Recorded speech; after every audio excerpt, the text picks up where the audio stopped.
చేసుకొని నా కొడుకుని జాదుకున్నా. నా కొడుకు జాడ ఎందుకు చెప్తలేదు? అనకాపల్లి జిల్లా ఎస్పీ కార్యాలయంలో సమావేశం నిర్వహించారు పోలీసులు. జిల్లాలోని 10 ప్రాంతాల్లో వరుస దొంగతనాలకు పాల్పడిన దుండగులను పోలీసులు ఎట్టికెలకు అరెస్ట్ చేశారు. నిందితుల నుంచి దాదాపు 63 లక్షల విలువ చేసి 63 తులాల బంగారము, 6.5 తులాల వెండి, 15,000 రూపాయల నగదును స్వాధీనం చేసుకున్నామని చెప్పారు. నిందితుల్లో 4 కోటవర్లపు మండలం రాజుపేటకు చెందిన వారుగా కాగా మరో 2 మునగపాక, అనకాపల్లికి చెందిన వారని, నిందితుల్లో 1 మైనర్గా ఉన్నారని తెలిపారు. ఈరోజు అనకాపల్లి డిస్ట్రిక్ట్ పోలీస్లో ఒక మంచి కేసు డిటెక్ట్ చేయడం జరిగింది.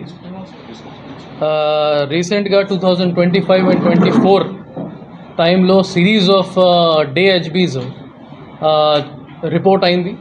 ఎస్పెషలీ కోటవ్ రూట్ల, మునగపాక, ఈ అన్ని లిమిట్స్లోనే.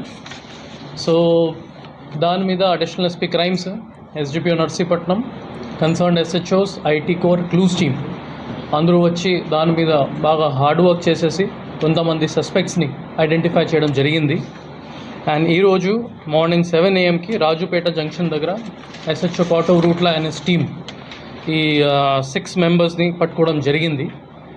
వాళ్ళు అందరూ most of them are from Rajupeta village of Kotauratla mandal. వాళ్ళకి ఏజ్ కూడా అందరూ యూత్ వాళ్ళే ఉన్నారు, 20 to 25 years లోపలే అందరూ ఉన్నారు. దాని మీద మనకి టోటల్ 23 కేసెస్ డిటెక్ట్ చేయడం జరిగింది. అక్కడ నుంచి మనకి 63 తులాస్ గోల్డ్, 6.5 తులాస్ సిల్వర్, ఇంకా 15,000 క్యాష్ రికవర్ చేయడం జరిగింది. Total amount of property is around 70 lakhs.